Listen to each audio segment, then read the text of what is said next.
Tá ao vivo agora. Boa noite, meus amigos.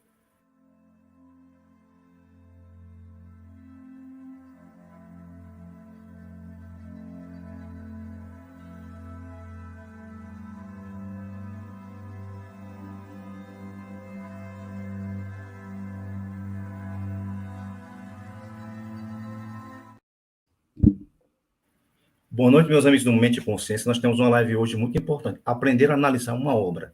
Se ela é espírita de verdade, com meu amigo, pesquisador e já parceiro do canal. Com vocês, o meu querido Arthur Ferreira, ou simplesmente Arthur, para os mais íntimos, né? Que vai trazer algumas colocações, porque esse autor é muito discutido, dissentido no movimento espírita, que é o Ramatias. Uns consideram muito sábio. E por que ele, nesse título da palestra de hoje, ele é pseudo-sábio ou sábio? Nós vamos descobrir com a exposição do Arthur, com vocês, o Arthur Ferreira, que vai trazer algumas análises interessantíssimas para que a gente possa aprofundar essa temática, que é uma das partes que o Livro dos Médiuns coloca análise de comunicações, que a gente pode transferir para leituras de livro. Com vocês, meu amigo Arthur Ferreira, a sala é sua. Muito obrigado, Samuel, muito obrigado aí a todos do canal, né, Mente e Consciência, é uma alegria estarmos aqui novamente, dando aí a nossa contribuição para o estudo do Espiritismo, para análise de mensagens, de tudo que nós temos que fazer para efetivamente verificarmos se uma obra realmente é válida, né, se ela pode realmente ser acreditada, ser levada em conta ou não. Pedimos aí desculpas em função aí de algum problema técnico, mas eu acredito que pelo menos vocês vão me escutar bem, né? A imagem às vezes pode dar uma travadinha, né? Em função das condições do tempo, da internet, essas coisas técnicas, né? Mas acredito que vocês poderão me ouvir tranquilamente. Bem, essa questão de Ramatiz, ela realmente vem desde os anos de 1950, com as publicações advindas do médium Hercílio Mais, né, ou suposto médium Hercílio Mais, eu vou explicar por que é suposto, né, onde ele traz aí uma série de informações até então inéditas, né, novidades aí dentro do movimento espírita. Mas quando nós vamos analisar bem o médium Hercílio Mais, ou o suposto médium Hercílio Mais, ele, na verdade, é uma pessoa que nunca militou, nunca trabalhou nos centros espíritas. Ele, na verdade, era um admirador das doutrinas orientalistas, né, principalmente da teosofia e também do rosacrucianismo, né? Enfim, do hinduísmo, né? Enfim, todas as doutrinas orientais, e tinha como ideia inicial que o espiritismo ou os espíritas abraçassem as teses do orientalismo. Então, por conta disso, no meu entender, ele então se utilizou de uma estratégia que foi o de escrever livros e dizer simplesmente que foram escritos são advindos, né? Seriam advindos de um espírito chamado Ramatiz, de uma ordem religiosa que jamais foi encontrada, né? Nunca, não se tem vestígio nenhum dessa ordem religiosa.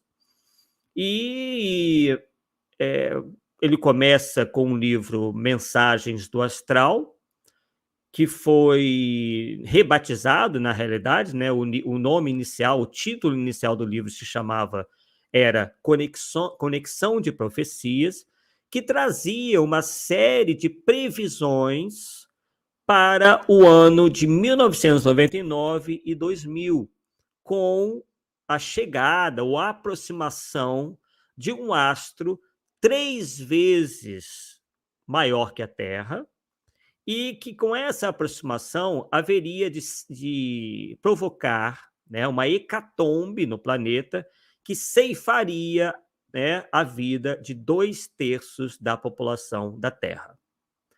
Como vocês sabem muito bem, nada disso aconteceu, né?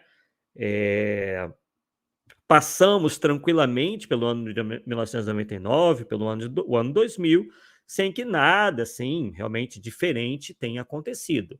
Lembrando, né, pessoal, que fenômenos naturais como terremotos, erupções vulcânicas, maremotos sempre ocorreram na face do planeta. Isso não é algo dos nossos tempos. Muita gente fica dizendo: ah, mas isso aí é sinal dos fins dos tempos, que isso é prenúncio, é presságio de que alguma coisa séria vai acontecer. Não, isso é uma característica do nosso planeta Terra. O nosso planeta Terra, por exemplo, quando a gente vai avaliar ou analisar a questão dos terremotos, a gente vai se deparar com as placas tectônicas. Nosso planeta possui as chamadas placas tectônicas, que se movimentam. Tá? Essas placas tectônicas estão espalhadas aí pelo planeta, e quando elas se movimentam, que é um movimento natural, provoca os chamados abalos sísmicos. Tá? Inclusive, no passado do planeta, lá quando a raça humana sequer ainda estava por aqui, esses fenômenos naturais existiam até com muito mais intensidade do que agora. Então, nós estamos sofrendo aí um ambiente normal. O planeta Terra é um planeta vivo, né? É isso que demonstra que ele está em constante atividade.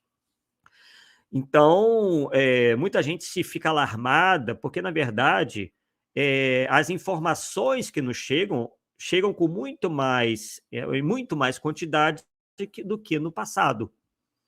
Às vezes acontecia uma catástrofe natural em alguma parte do planeta, nós nem ficávamos sabendo. A gente fica sabendo praticamente na mesma hora, se não na mesma hora, né? Então, nós fizemos um estudo no nosso canal, onde nós falávamos sobre os vários fins do mundo, demonstrando que essa ideia de um apocalipse, né, de uma renovação abrupta do planeta, sempre existiu. Quer dizer, já houve várias previsões de que aconteceria isso, aconteceria aquilo, e essas previsões jamais aconteceram, tá? Seja de Nostradamus, que é o mais conhecido, como de outras pessoas que fizeram previsões lá atrás, nenhuma dessas previsões sequer se confirmou. Tá? Inclusive, em relação a pessoas que preveem, o Hercílio Mais era muito assim fã de um sensitivo americano chamado Edgar Cayce. O Edgar Cayce era contemporâneo seu, né? Foi justamente na década de 40 e de 50 que as suas previsões tomaram assim, fizeram mais sucesso, né? As pessoas se interessaram mais pelas previsões desse sensitivo americano.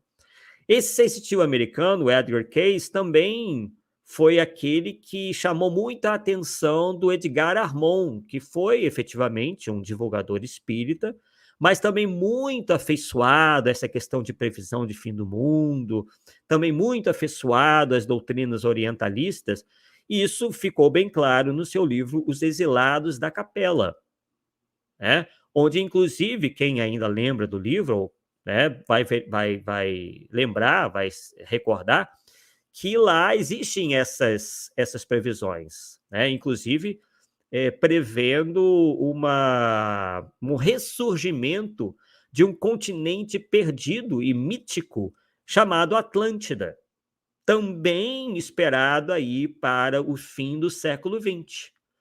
E essa previsão fora feita por Edgar Cayce.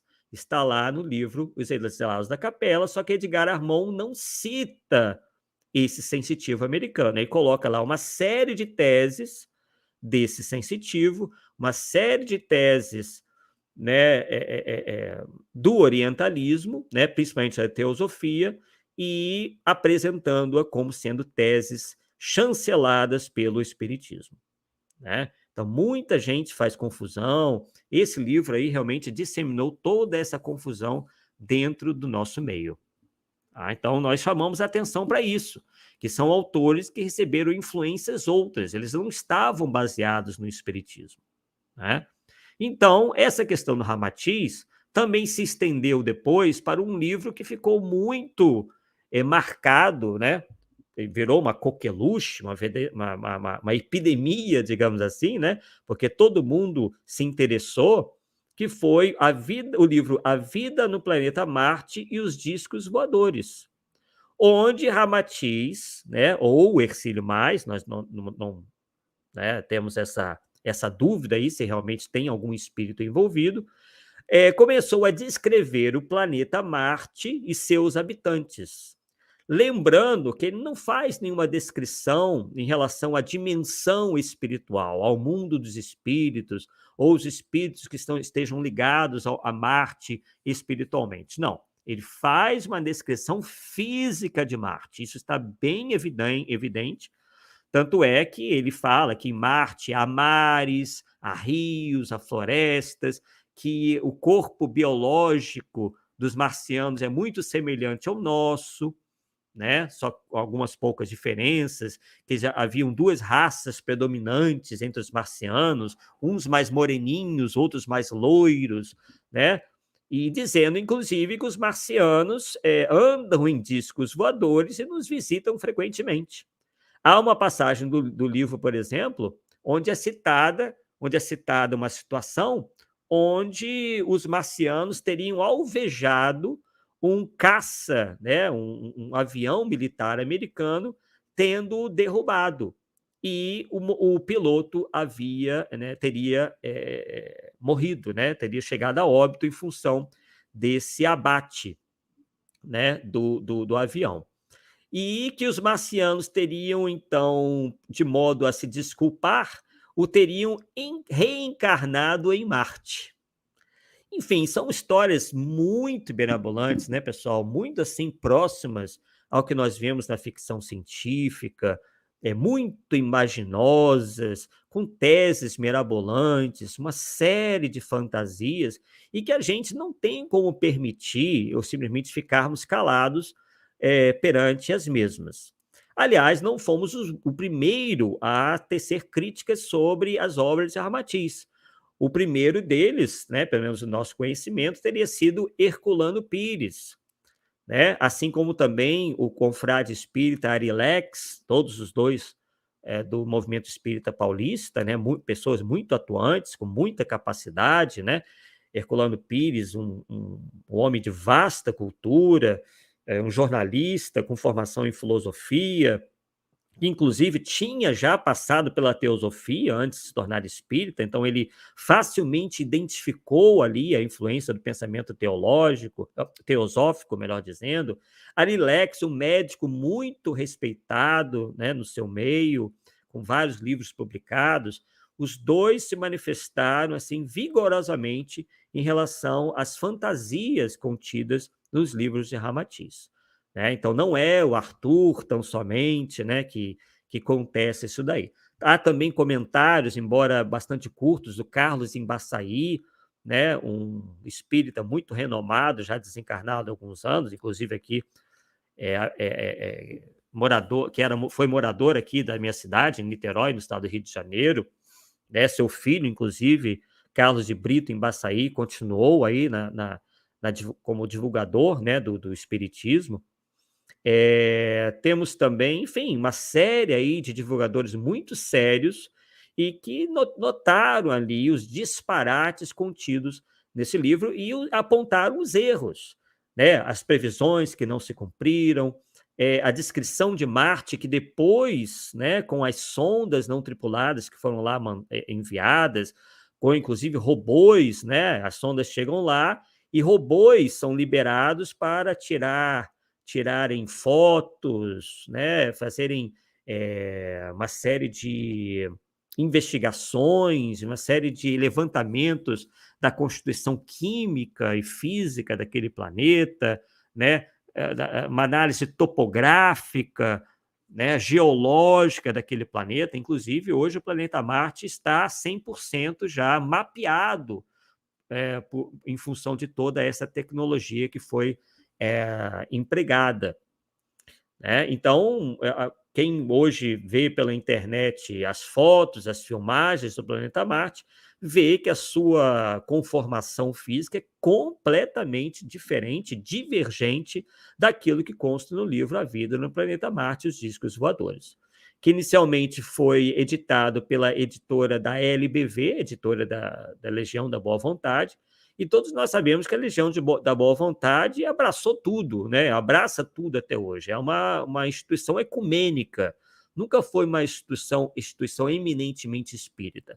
Ela se aproximou do espiritismo, mas, na verdade, divulga tudo e todos, né? Ela já divulgou materiais escritos do Pietro Baldi, já divulgou J.B. Rustem, já divulgou o próprio Ramatiz, né? Nós acompanhamos aí alguns livros que foram editados pela LBV, inclusive suas revistas, e lá faz menção a todo mundo, né? E aí depois a Legião da Boa Vontade deixou de publicar esse livro, né, Vida, Planeta Marte e os Discos Voadores, e então houve uma outra editora, Freitas Bastos, que passou a editar e publicar aí os livros de Ramatiz por alguns anos. E aí as vendas começaram a decrescer, e hoje é publicada por uma outra editora, né? Uma editora também de livros espiritualistas. Então, nós alertamos para o perigo dos espíritos pseudo-sábios, né? E isto é, caso Ramatiz realmente exista. O que nos leva, né? Vocês podem se perguntar, poxa, mas o que leva o Arthur a dizer algo assim, que foi o Hercílio Mais que escreveu? Bem, Hercílio Mais, ele era um bom escritor, inclusive durante a juventude, enfim, durante a sua vida, ele venceu vários concursos vários concursos voltados para a literatura, né? Isso era comum na sua época, esses concursos aí, e ele ganhou vários prêmios, né? Inclusive de primeiro colocado nesses concursos literários, tá? Outra coisa que nós notamos, e aí é importante, né, a gente fazer sempre uma pesquisa mais aprofundada, que, inclusive, nós mencionamos brevemente já isso daí, há passagens nos livros de Ramatiz que nós vemos que são cópias ipsis literis de outras obras, né, ou de ideias de outros autores. Nós já falamos aqui do Edgar Cayce, mas ele não é o único, tá? Nós encontramos, por exemplo, essa descrição de Marte, dos marcianos, na verdade, é originária de um teosofista chamado Leadbeater, né? Leadbeater teria dito, né, em uma obra sua, né, que conseguiu visitar Marte se utilizando de sua clarividência, né, uma espécie de visitação, né, onde ele se utiliza dessa sua paranormalidade, digamos assim, né? Porque a clarividência é muito de anímico. Então ele disse que esteve lá em Marte, né? De certa forma, conseguiu visualizar o panorama ali físico do planeta, enxergou os seus habitantes, etc, etc, e isso lá muito antes de Hercílio Mais, tá? Então, Hercílio Mais possivelmente tomou conhecimento dessa obra, uma vez que ele era, né, um seguidor da teosofia, e resolveu propagar isso, só que assinando como Ramatiz, como se fosse um espírito de muita elevação, que teria sido líder, como já disse anteriormente, de uma espécie de confraria esotérica na Indochina, do século X, né? E isso tudo, pessoal, é dito, né, foi criado para impressionar o leitor. Então, na medida que você diz, por exemplo, que recebe um espírito com essas características, que foi um líder iniciático, um espírito que, por exemplo, hoje nem mais precisa reencarnar na Terra, que é um espírito muito superior, você acaba fazendo com que o leitor seja tentado a acreditar em tudo que está sendo dito ali. né? Nós verificamos isso claramente, tivemos pessoas da nossa família acreditando piamente nos livros de Ramatiz, e aquilo nos chamou a atenção na época, eram muito jovens ainda, lá tínhamos 20 e poucos anos, até menos. Minha mãe, por exemplo, já tinha livros de Ramatiz quando eu era adolescente, né? Então aquilo nos foi chamando a atenção na medida que nós íamos estudando a doutrina espírita, nós íamos aprofundando nossos conhecimentos na ciência, né, na astronomia, enfim, tudo que pudesse servir aí de guia, né, e verificamos ali os vários despautérios, né, as várias heresias científicas cometidas e presentes nesses livros, né? Inclusive tem uma outra tática, né, muito utilizada pelos simpatizantes do Ramatiz, que é o seguinte: nós somos universalistas, nós não estamos aí presos ao espiritismo. Essa é uma tática um tanto que, digamos assim, muito bem empregada, porque a pessoa, né, passa a aceitar tudo, né, e a dizer, não, eu não vou ficar só com o espiritismo, eu vou pegar daqui, eu vou pegar dali, eu vou... Temos contra quem, né, tem interesse em conhecer outras doutrinas, outras religiões, não há mal nenhum nisso. Porém, né, quando nós estudamos tudo e aceitamos tudo, aí é que vem o perigo, porque nós notamos que mesmo dentre as filosofias orientalistas, as doutrinas do Oriente, há ali uma série de interpretações e de ensinos que colidem entre si, né? Então, realmente, nos é difícil acreditar que seja possível você conciliar tudo. Isso seria o tal do universalismo. Você acredita em tudo, você abraça tudo, né? E aí nós caímos no problema da falta de coerência, né? Então, essa é uma manobra que essas pessoas se utilizam, né, para justificarem a crença, né, em todas essas teorias que se apresentam aí, realmente conflitantes com, muitas vezes, o próprio espiritismo e a própria ciência. Então, nós fomos, por exemplo, estudar a teosofia, dizer o que Helena Blavatsky dizia, né, e encontramos lá, inclusive, uma série de problemas, né, se compararmos aí com o que nos ensina o espiritismo.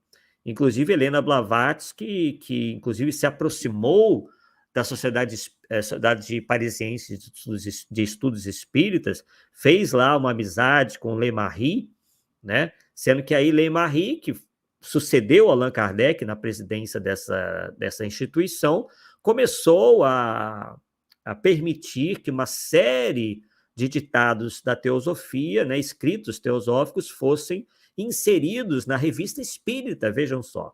E também a Livraria Espírita passou a vender os livros de Helena Blavatsky. Isso, inclusive, fez com que muitos espíritas, naquela época, realmente se manifestassem contrariamente a isso. Então, Le-Marie foi assim, um dos primeiros espíritas a incorrerem nesse erro de quererem dar uma de...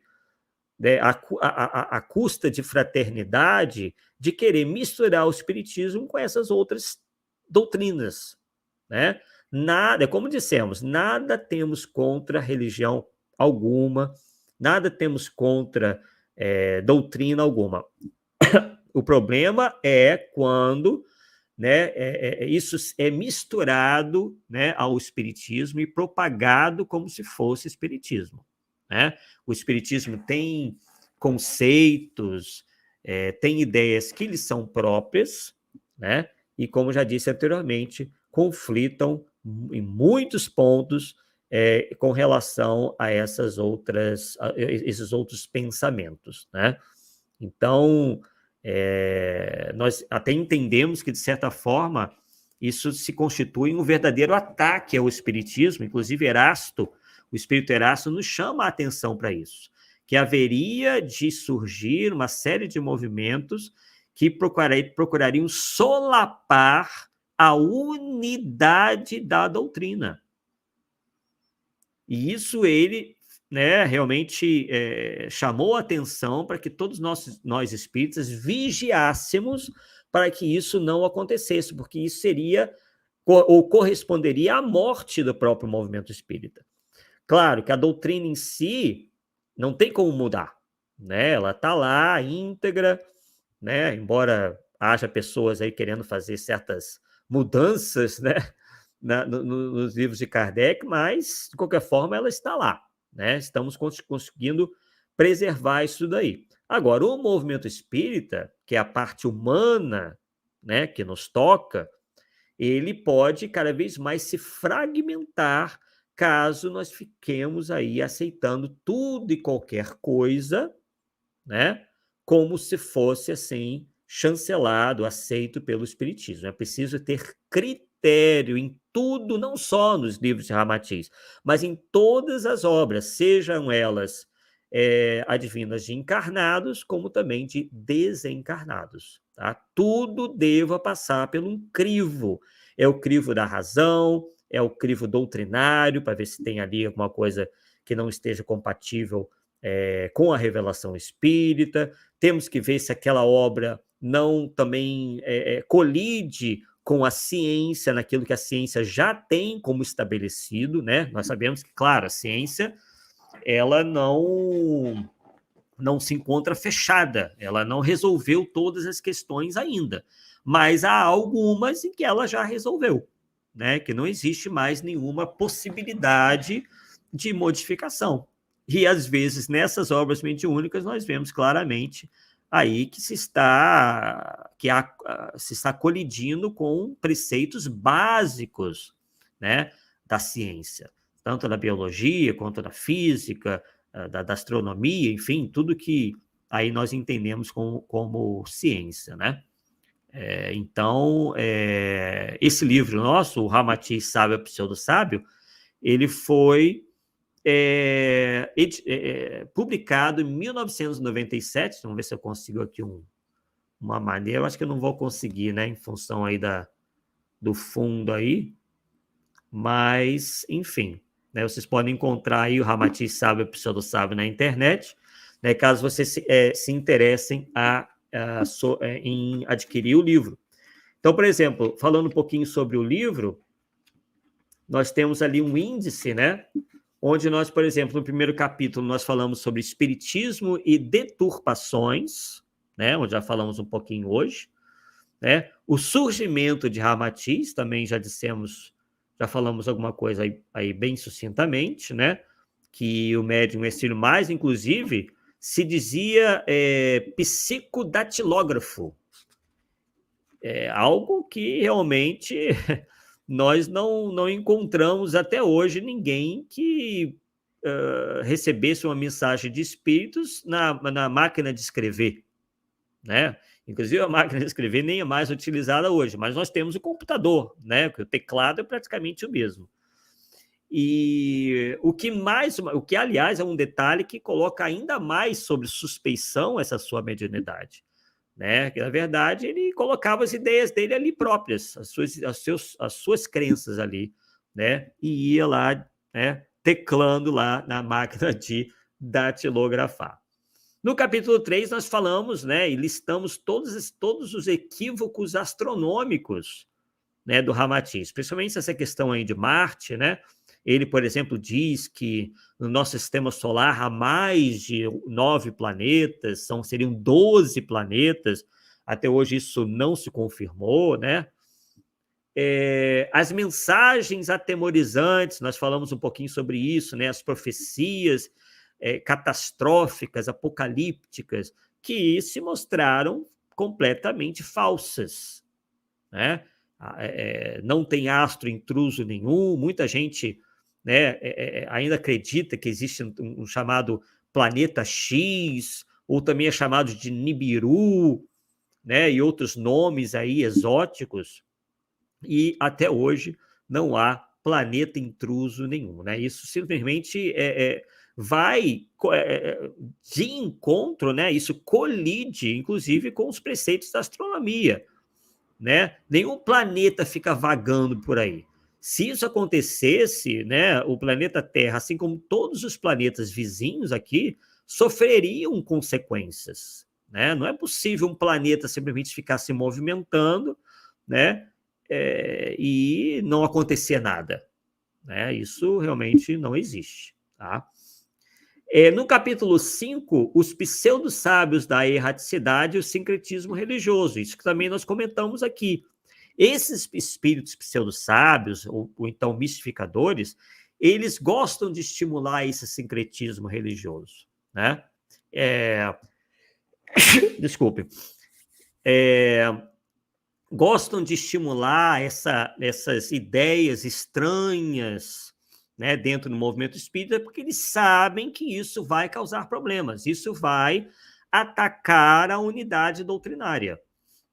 Né? Então, eles ficam estimulando, trazendo conceitos de outras plagas, né? De outras correntes religiosas e filosóficas para dentro do espiritismo, com o intuito de causar aí confusão dentro do nosso meio. No capítulo 6, teorias de Ramatiz renegadas por um ramatizista. Isso é muito interessante, porque depois surgiram médios que diziam psicografar Ramatiz, só que as ideias de Ramatiz estavam completamente diferentes das dos livros de Hercílio Mais, principalmente os seus carros-chefes. Então, se a gente pega, por exemplo, livros de um médium, por exemplo, um deles, né? Deixa eu lembrar o nome aqui, do Wagner Borges, por exemplo. O Wagner Borges chega a declarar que Ramatiz nunca teria falado nada sobre astro intruso, né? E a morte de 2/3 da população do planeta, e nem também de vida em Marte. Então vejam que nem o movimento ramatizista se entende, né, direito, porque cada um tem o seu ramatiz pessoal. Né? O Hercílio Mais tinha o dele, e os outros supostos médiuns desse espírito ramatiz, se é que ele existe, né, apresentam um ramatiz com características e ideias bastante diferentes. Então vejam que a questão é complicada, né, onde cada um vai moldando e se utilizando, né, desse nome ramatiz, porque é um nome ainda muito ligado a essas questões sensacionalistas, e a gente sabe que o sensacionalismo traz bastante interessados, né? Traz bastante likes, traz bastantes visualizações, vende muito livro, né? Então se estabeleceu aí um comércio muito grande em torno dessa suposta figura espiritual. No capítulo 7, é uma questão também interessante, se chama Ramatiz, o presidente do Brasil e as profecias.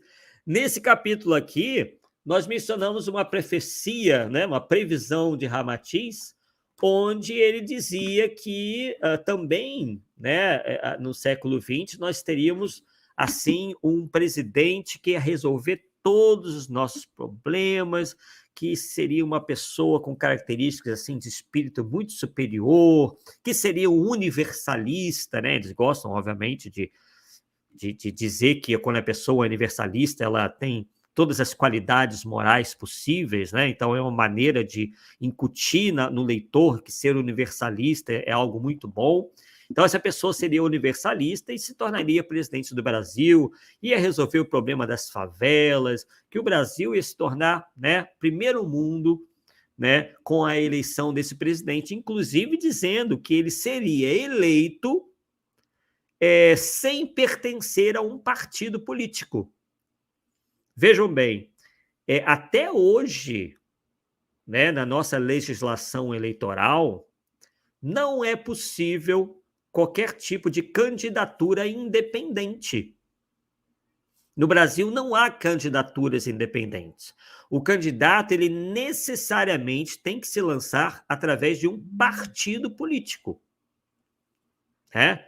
Então, Hercílio Mais não sabia disso, né? E começou aí a dizer, em nome desse suposto espírito, que haveríamos de ter um salvador da pátria. E a gente sabe, né, que isso não aconteceu.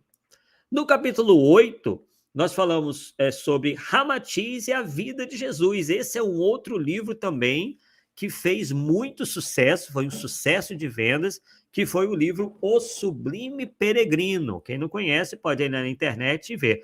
Percebe, pessoal, que eu não estou proibindo leitura de ninguém, não, tá? Nós não temos autoridade para isso. Quem quiser comprar e ler, fique à vontade. Tem, né, os ramatizistas costumam dizer, né, em ataque à minha pessoa, que eu estou tentando criar um Index Librorum Prohibitorum, que era uma espécie de documento da igreja onde se listava os livros proibidos. Primeiro, eu não tenho, né, esse poder. Mesmo se tivesse esse poder, eu jamais, né, proibiria absolutamente nada, não tenho esse, né, nem essa ideia, mesmo se tivesse todo esse poder que eles dizem, né? Muito pelo contrário, eu sempre digo, olha, pessoal, estão duvidando do que eu estou dizendo? Vão, né, procurem lá a fonte original, né? Leiam o livro, alguns têm até para baixar pela internet, comprem o livro de sebo, compram lá da editora, lá do Pensamento. Não temos o nome da editora é essa mesmo, né? Editora do Pensamento, se eu não me engano. Eu acho que é. Embora eu, né, no livro, esse não é o único sobre Ramatiz, nós escrevemos um outro chamado Espiritismo versus Ramatizismo, onde nós colocamos lá toda a bibliografia, mostramos em que página que estava. Claro, não dá para transcrever o livro todo, né, pessoal? Eu vou colocar, obviamente, trechos onde aquela informação que eu estou analisando esteja mais clara, né? Mas quem está duvidando, acha que eu posso estar manipulando, que eu estou num trabalho de pesquisa e que nenhuma informação desse livro nosso, que foi o primeiro, editado e publicado em 1997, inclusive com o lançamento na própria Bienal do Livro aqui do Rio de Janeiro, nada disso até agora deixou de se confirmar, tá? Inclusive, eu escrevi o livro antes do ano 2000, antes de 99, né? Onde já dizíamos lá, pessoal, não entrem nessa, não vai ter planeta chupão nenhum, não vai ter morte de 2/3 da humanidade, coisíssima nenhuma, não vai ter elevação do eixo da Terra por causa de planeta intruso. Nós já alertávamos lá, assim como alertamos hoje para outras previsões também que andam pervagando no nosso movimento, dizendo que em 2057 o planeta Terra já se tornará um planeta de regeneração. Nós também somos completamente céticos em relação a isso, inclusive quando alguns começaram a dizer que seria, por exemplo, esse período importante, seria até 2019, depois mudaram a data de 2057, lá muito antes disso, nós já alertávamos, pessoal, não entrem, né, nessa coisa aí de previsão para 2019, não vai acontecer nada de anormal. Aí veio a pandemia, né?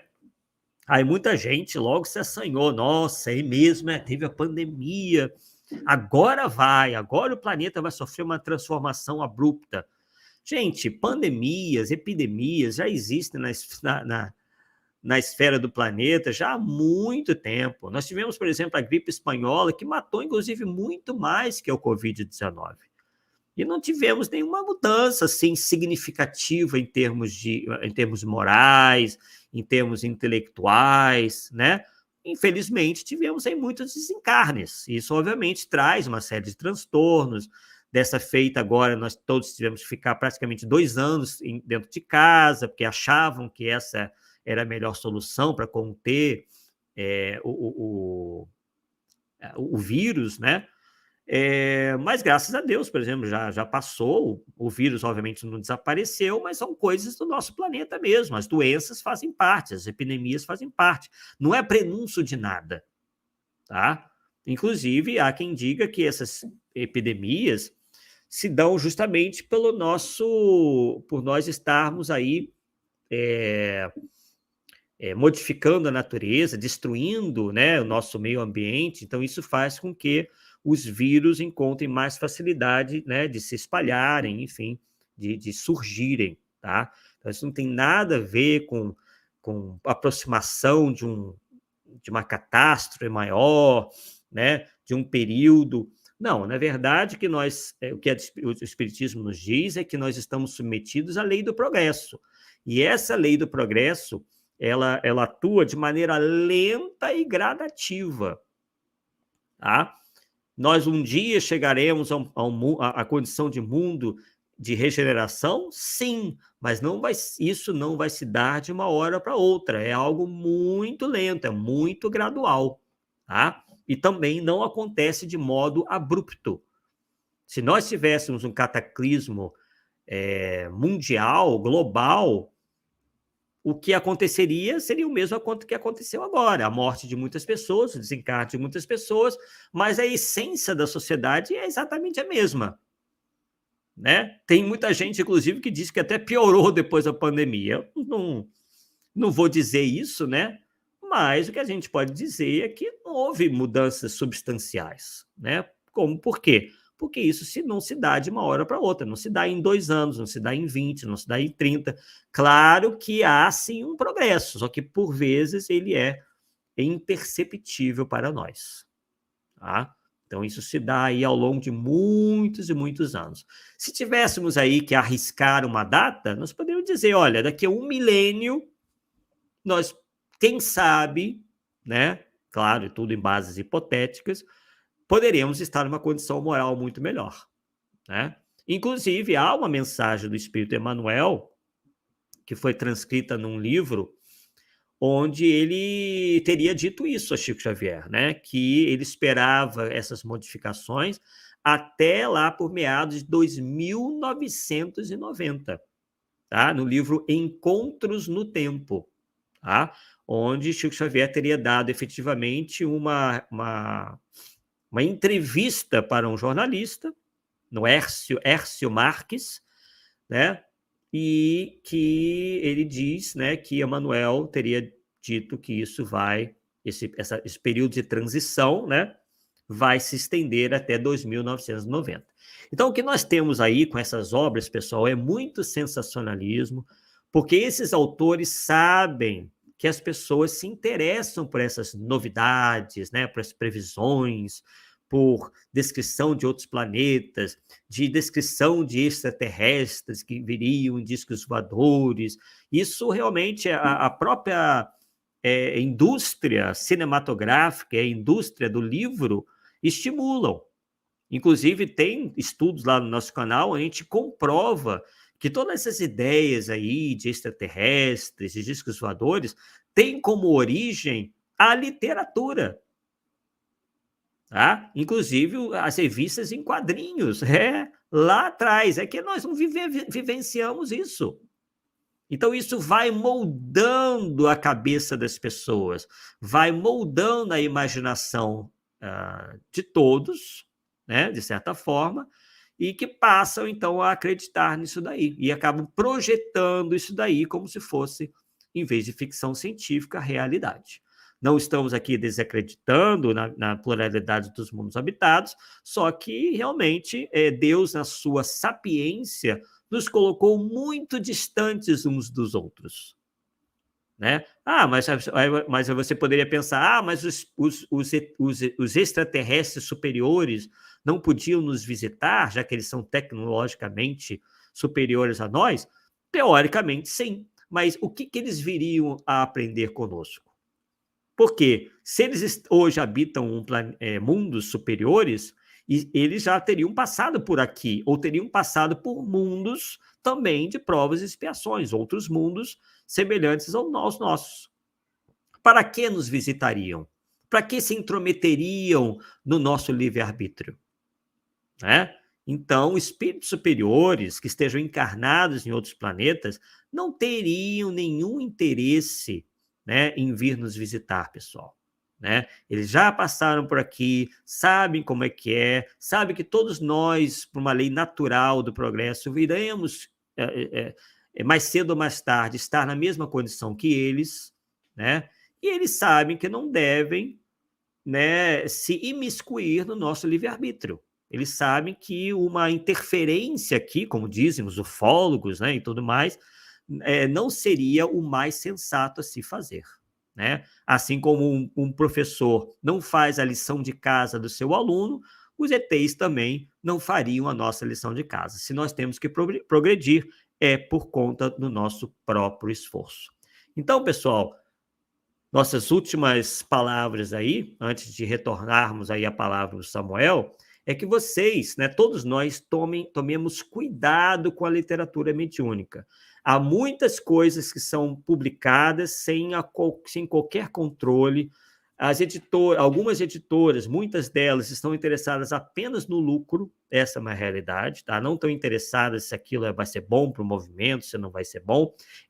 Muitos deles não têm esse compromisso. Então, publicam qualquer coisa, né, desde que aquilo venda bastante. Tá? Infelizmente, essa sanha mercantilista já tomou conta do nosso movimento espírita e certas obras são publicadas sem o menor critério doutrinário, né? Só que cabe a nós, né, cada um de nós, fazer esse trabalho, já que esse trabalho não é feito pelas editoras, na grande maioria das vezes, cabe a nós o quê? Estudarmos bastante a doutrina espírita, estudarmos tudo que nos chegue em termos de ciência, para que a gente possa realmente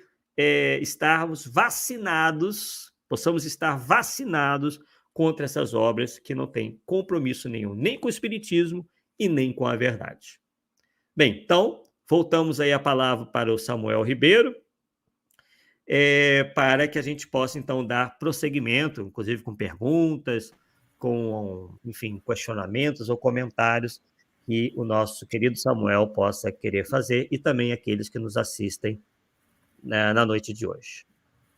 Muito boa live. Minha pergunta é, em função da inspiração da obra do Ramatiz, de Círio Maia, por que muitos médios como Norberto Peixoto, a gente lê e não encontra congruência das informações? São autores, por exemplo, que encontraram em Ramatiz, né, algo que se aproximaria das suas concepções religiosas, né? Então, por exemplo, os umbandistas, né, o pessoal também já do meio esotérico.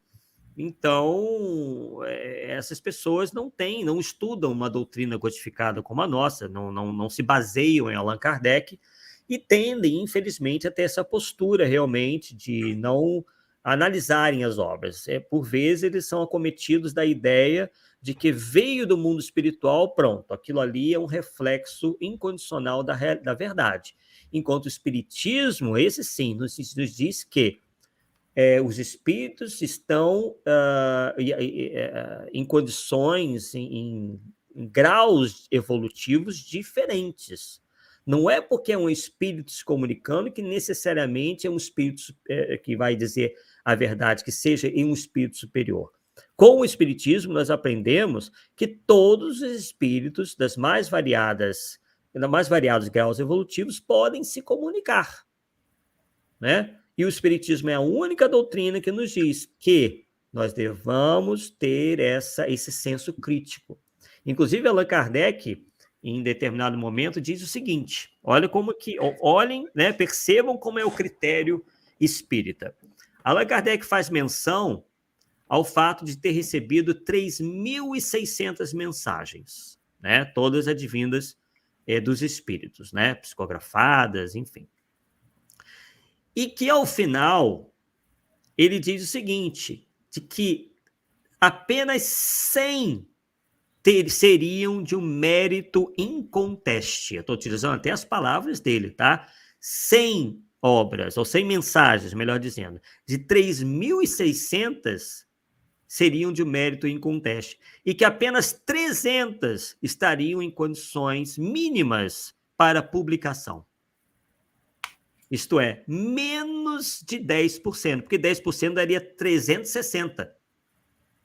Então, dá lá uns 8%, 9% em uns quebrados.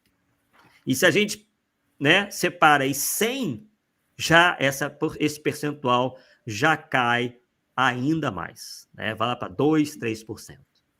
Então, né, e Kardec, inclusive diz, no mundo espiritual há muitos escritores, porém os bons são raros. E o que o pessoal anda fazendo? tudo que venha do mundo espiritual, tudo que é de origem mediúnica, eles pegam e publicam, sem nenhuma análise, sem nenhum critério, né? Sem esse trabalho aí tão necessário antes de levar aquilo ao público. Então, realmente, né, essas pessoas nem espíritas são, né? A gente nem pode também fazer muita coisa, né? Esse autor aí que você mencionou, né? Se fôssemos eles, nós teríamos mais critério antes de abraçar algumas obras. Mas, infelizmente, né, é uma coisa que vai depender do livre-arbítrio de cada um. Como é que você fez e é recomendável analisar não só um livro, uma mensagem? Eu tenho dúvida, estou desconfiado que aquela mensagem ela é boa, mas ela veio de um ET, sabe? Eu recebi no meu grupo de um extraterrestre. Então, o modo agora é receber ET. Como é que eu sei que é de verdade aquela mensagem tem uma coesão e coerência? Olha, realmente é possível que espíritos encarnados em outros planetas, mas não foram abraçados completamente por Allan Kardec. Mas digamos aí que, né, sejam válidas, né? Porque nós sabemos que espíritos encarnados em planetas mais adiantados têm uma constituição física muito próxima à do nosso perispírito. Inclusive, Mozart disse, né, claramente, nós fomos analisar a mensagem toda, que ele, né, veio em espírito, então não precisou de nada. Então, não é de todo impossível nós recebermos essas mensagens, né, de espíritos que estejam encarnados em outros planetas. Agora, o que nós temos que analisar, né, é sempre o conteúdo da mensagem, né, e também como que o espírito se comporta. O que nós estamos vendo por aí são os espíritos de supostos extraterrestres, né, que é incrível, né, os seus médiums, e também aí colocamos entre aspas, assim, eles estalam os dedos, aparece o tal do extraterrestre. É extraterrestre fazendo live no YouTube, né? Que a gente percebe ali algo de estranho naquilo ali tudo. E aí, quando a gente vai novamente ver o que está acontecendo, são pessoas aí que estão ganhando muito dinheiro com esses livros, né? Com esse sensacionalismo todo, até mesmo também com o próprio YouTube. Nada temos contra monetizações, né? Mas a gente vê ali que há uma forçação de barra para que, né, através desses temas, essas pessoas adquiram muitas visualizações e acabem, né, lucrando bastante com essas visualizações, né? Então, é todo um processo. A gente tem que analisar, como eu disse anteriormente, o conteúdo da mensagem. Se for muito exótico, muito sensacionalista, com essas previsões, né, com essas profecias, opa, já pode descartar de primeira. Tá? Espíritos verdadeiramente superiores não fazem previsão de coisa nenhuma, tá? Não prevêem catástrofe, não falam, não passam por cima da nossa ciência para dizer como é que é em tal ou qual planeta, não ficam aparecendo toda hora, porque espírito superior, pessoal, é como se fosse um executivo de uma grande empresa, são espíritos muito ocupados. Nós ainda temos a ideia que os espíritos superiores são igual anjos que ficam lá no mundo espiritual, tocando a harpa, sem nada para fazer. Quanto mais elevado o espírito, mais ele sabe aproveitar o seu tempo. Ele não vai ficar, né, às expensas de um encarnado aqui nesse planeta inferior como o nosso, para dizer coisas banais. Inclusive, quando a gente vai analisar, né, as mensagens desses espíritos aí, tal de Sheiliana, e são sempre nomes exóticos, né? Sheiliana, outro lá, Veludo, né? E outros tantos aí, a gente vê que são mensagens banais. Qualquer pessoa diria aquilo. Não tem nenhum cunho de superioridade ali. Claro, obviamente que um espírito mistificador, né, pessoal, não vai falar besteira, porque se ele é mistificador, é que efetivamente ele quer enganar. Mistificar é sinônimo de enganar. Quando alguém quer enganar sob suas luzes, ele não vai ficar falando palavrão, ele não vai ficar falando que o amor não é lindo, que Jesus não era nada. É óbvio que ele vai falar que o amor é lindo, que a caridade é maravilhosa, que Jesus é esplêndido. É óbvio. Se ele quer enganar. Então as pessoas estão muito ingênuas. Né? Infelizmente, as pessoas estão com muita preguiça de pensar e elas acham que o senso crítico sendo utilizado é falta de caridade. Elas acham que aquilo é julgamento. Gente, julgar não é colocar a pessoa numa cadeira elétrica. Julgamentos a gente faz o tempo todo. Quando a gente vai no supermercado, a gente está fazendo julgamentos o tempo todo ali. O que é o julgamento? É você ver o que você vai, por exemplo, no supermercado, o que você vai comprar, o que você não vai comprar. Você vai ver o preço, você vai ver a condição daquele produto, se for uma fruta, se ela tem algum bicho, se ela está machucada, como uma maçã, se ela está no nível de madureza que eu quero para a minha receita. Nós estamos todo o tempo fazendo escolhas. Então, não é pecado nenhum você escolher para você o que é o melhor.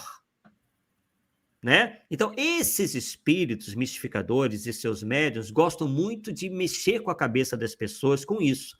Não julguem, porque isso é falta de caridade. Não critiquem, porque isso é falta de caridade. Não é falta de caridade.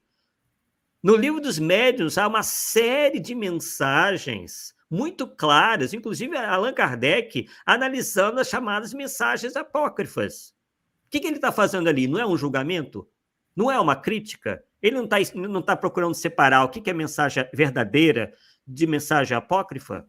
E por que conosco seria diferente? Ah, mas é Allan Kardec. Só que Allan Kardec em nenhum momento falou que só ele podia fazer isso. Todos nós podemos fazer isso, desde que, obviamente, nós tenhamos o conhecimento doutrinário para tal. Então, para isso, nós temos que estudar a doutrina espírita. E aí você não vai precisar do Samuel, não vai precisar do Arthur, não vai precisar do Herculano Pires, não querendo me comparar, tá? Pelo amor de Deus.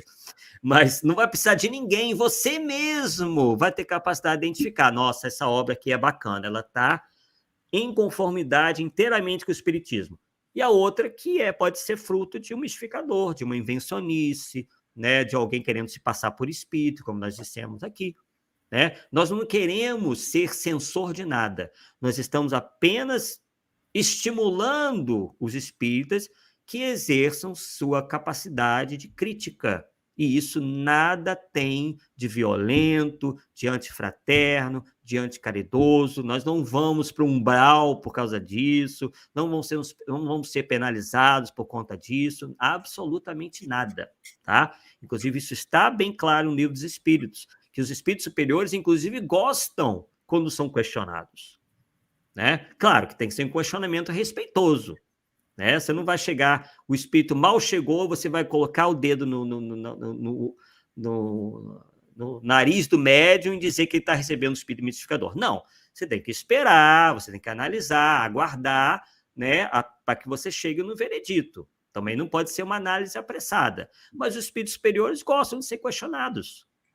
Né? Desde que de maneira respeitosa, porque eles vão ver ali que a pessoa está querendo, né, se instruir, ela está querendo saber em que terreno ela está pisando. Né? Então, nos descondicionemos isso aí, pessoal, que nós todos temos a ganhar com essa postura. E Kardec deixou uma advertência para o movimento espírita na comunicação de Júpiter, né? Da casa de Mozart. O objeto da ciência espírita é as comunicações deste e do outro mundo, do espírito, que toda ciência tem um objeto. Ele não falou nada de astrofísica, o espírito se meter nisso. Você tem um foco. O foco é o espírito. Jamais coisas de planetas, embora traga, explique que tem outras moradas, mas como a matemática tem os números, como o português tem a língua, e outras demais ciências têm um foco, é o espírito. E ele deixa bem claro isso nessa revista, e a gente precisa colocar isso na cabeça para a gente separar o joio e o trigo. E Filomeno Miranda, através do Divaldo, fala, toda vez que vier um nome esquisito, símbolos estranhos, se tratar de uma mistificação e de mistificação o animismo do próprio médium. Mensagem, ó. antiga, mas Aham, válida. sim. É exatamente isso. E a gente tem visto aí o crescimento desses exotismos, e isso, inclusive, né, atrapalha até a boa imagem do espiritismo, né? Porque essas pessoas, por vezes, se apresentam como espíritas, né? Acham, estão dizendo ali que estão divulgando o espiritismo, enquanto não estão. Aí pega uma pessoa mais preparada, com um bom conhecimento das coisas, aí vê aquilo, fala, isso aí é espiritismo? Tô fora, vou cair fora, que isso aí tá mais para uma seita de fanáticos do que para outra coisa. Inclusive, lá no nosso canal, estamos com uma série de vídeos onde nós estamos vendo que uma série de conceitos, né, e práticas e comportamentos de seitas ufológicas, algumas delas, inclusive, que levaram muita gente à morte, né, vêm sendo pouco a pouco incorporadas dentro do movimento espírita. Então, isso é muito perigoso, né? Daqui a pouco nós teremos aí um escândalo pior do que nós poderíamos imaginar. Por exemplo, João de Deus. João de Deus nem espírita é, e isso já respingou no espiritismo.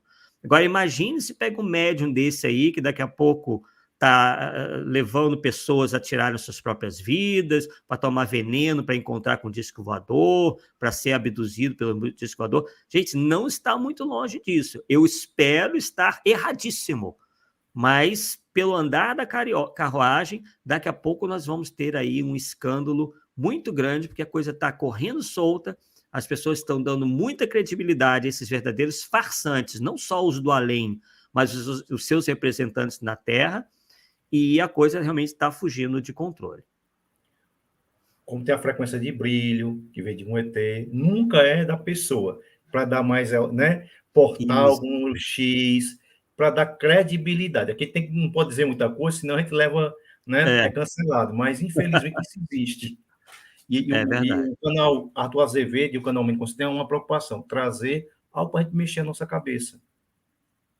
É, exatamente. Tem muita gente, né, sensível, gente realmente muito ingênua, que, né, acredita assim nas coisas muito facilmente. Então, nossa preocupação não é atacar, né, essas pessoas, as pessoas, esses pseudo-médiuns ou mesmo esses espíritos, mas sim alertar e premunir, né? Porque eu costumo dizer, bem, eu não gosto de ser enganado. Então, se eu não gosto de ser enganado, eu também não vou gostar que ninguém seja, né? Então, eu vou passar esse conhecimento adiante, que na verdade não é um conhecimento nosso, é o conhecimento que a própria doutrina nos traz, né, de maneira muito clara, mas parece que o pessoal pula, né, essas partes, principalmente do Livro dos Médiuns, onde Allan Kardec, como eu já disse anteriormente, nos convida a todo momento a fazermos essas análises das mensagens oriundas do mundo espiritual.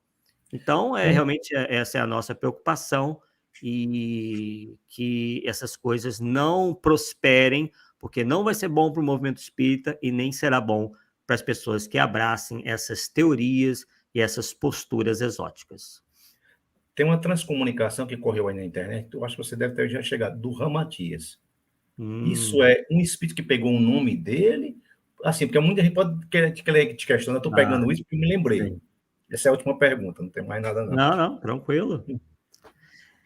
Nós tratamos essa mensagem já falamos sobre ela, que teria ocorrido lá com Clóvis Nunes, e ele, inclusive, estava num centro ramaticista. O Clóvis Nunes é um pesquisador da transcomunicação instrumental, e aí ele colocou lá a fita lá para rodar, né? E quando ele foi ver, tinha lá uma voz dizendo Ramatiz presente. Ora, isso não é comprovação de nada. Qualquer espírito poderia, né, se utilizar desse fenômeno físico para dizer lá Ramatiz presente. O fato de alguém dizer, o espírito dizer Ramatiz presente, não é prova de que seja o próprio Ramatiz, né? Então, há também, nós criticamos também outro dia, né, comentamos, que há uma outra entidade, inclusive, que nós achamos até pior, que é a tal de Ashtar Sharam, que também teria dado um ditado também através da transcomunicação instrumental. E a pessoa que estava comentando sobre isso, que acredita nesse espírito, dá a entender que, pelo fato do espírito se comunicar ali para a transcomunicação instrumental, que seria uma evidência que se trata de um espírito superior. Né? Então, mais uma vez, nós notamos, né, o erro aí de análise, porque no espiritismo, os próprios espíritos nos dizem que qualquer espírito pode se comunicar. Então, o fato de ele se comunicar não quer necessariamente dizer que seja um espírito superior. Aliás, a chance de não ser um espírito superior é muito maior. Por quê, Arthur? Por que isso probabilisticamente é muito mais fácil, é muito mais provável, né, de um espírito inferior se comunicar? Porque eles estão em maior quantidade nas faces do nosso planeta. Os espíritos nos dizem que, como nós somos um planeta de provas e expiações, aqui predominam os espíritos de uma ordem inferior. Né? Os espíritos superiores podem se comunicar? Podem. Mas a chance de nós nos comunicarmos com um de terceira ordem é muito maior, porque eles estão em muito maior quantidade aqui no planeta e, por vezes, não têm os compromissos, não têm o trabalho que os espíritos superiores têm. Né? O espírito superior ele realmente só vai se aproximar quando ele vê que ali há razão para isso, né? Quando ele vê mérito naquele trabalho. Não é qualquer um que simplesmente, vou evocar Jesus, vou evocar aqui um espírito iluminado, um espírito de uma ordem superior, né? Os inferiores, não. Eles, por vezes, estão aí pervagando, meio que sem destino, perdidos, né? E, entre aspas, né? Perdidos entre aspas, e tem bastante tempo para se divertirem aí com pessoas que acham que um espírito como Jesus ou qualquer um outro aí possa se comunicar tão facilmente conosco. Satisfeitíssimo. Eu só vou pedir para que você se inscreva no canal do Arthur Azevedo, que tem muita coisa boa. Aqui no Mente Consciente, e vocês comentem, para que essa live chegue a mais pessoas.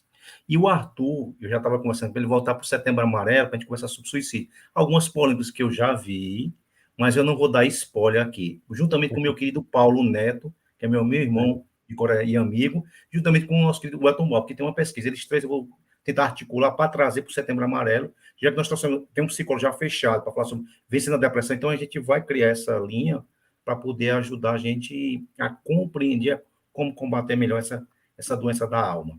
Muito obrigado, Arthur. E a gente se fala em outras lives, que essa daqui eu quero articular com você, porque é interessante. Por causa do setembro, porque as pessoas... Tem algumas coisas que eu não vou dizer. Vocês vão ver quando eles estiverem aqui, eles vão... Que o Paulo já gosta de polêmica, que o Arthur de jeito nenhum. Aí vai ser o amor com o nosso querido Wellington. Eu vou falar com ele, vou passar a data para vocês, se vocês podem, tá bom? Tá certo?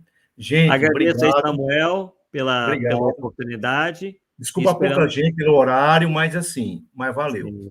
Não, tá com certeza. Vai ficar aí registrado, né, no canal. E as pessoas... E também estamos aí próximos a um feriado, né? Muita gente viajando, se deslocando, mas possivelmente aí nós também faremos essa divulgação, né? E vocês aí que estejam assistindo, porque depois essa live vai lá para o nosso canal também, que se inscrevam aí no Mente em Consciência, tem muita coisa boa, são pessoas realmente comprometidas com a real e verdadeira e honesta difusão da doutrina espírita. Então, obrigado, gente.